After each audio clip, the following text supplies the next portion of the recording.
চাকরি বাতিল নিয়ে সুপ্রিম কোর্টের রায় নিয়ে মন্তব্য করায় মুখ্যমন্ত্রীকে আদালত অবমাননার নোটিশ দিয়েছেন আইনজীবী সিদ্ধার্থ দত্ত।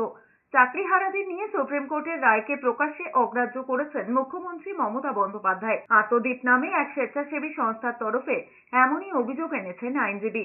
নোটিশে আইনজীবী অভিযোগ করেছেন, 7ই এপ্রিল নেতাজি ইন্ডোর স্টেডিয়ামে মুখ্যমন্ত্রী বলেছিলেন শিক্ষা ব্যবস্থাকে ভেঙে ফেলার একটা চক্রান্ত চলছে, একটা পরিকল্পনা চলছে।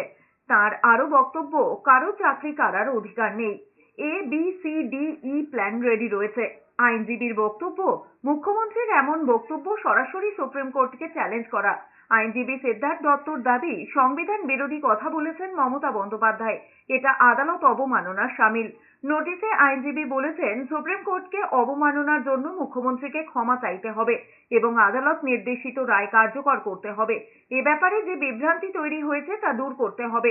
যদি সেটা করা না হয়, সেক্ষেত্রে মুখ্যমন্ত্রীর বিরুদ্ধে আদালতের দ্বারস্থ হয়ে প্রয়োজনীয় আইনানুগ ব্যবস্থা নিতে বাধ্য হবে। এর পরিপ্রেক্ষিতে তৃণমূলের মুখপাত্র কুণাল ঘোষ পোস্টে জানিয়েছেন, সুপ্রিম কোর্টের রায়ের পর চাকরিহারাদের পাশে দাঁড়িয়ে মুখ্যমন্ত্রী যে চাকরি সুরক্ষার চেষ্টা করেছেন, তাতে জটিলতা তৈরি করে প্রক্রিয়ার গতি কমানোর চক্রান্ত করা হচ্ছে।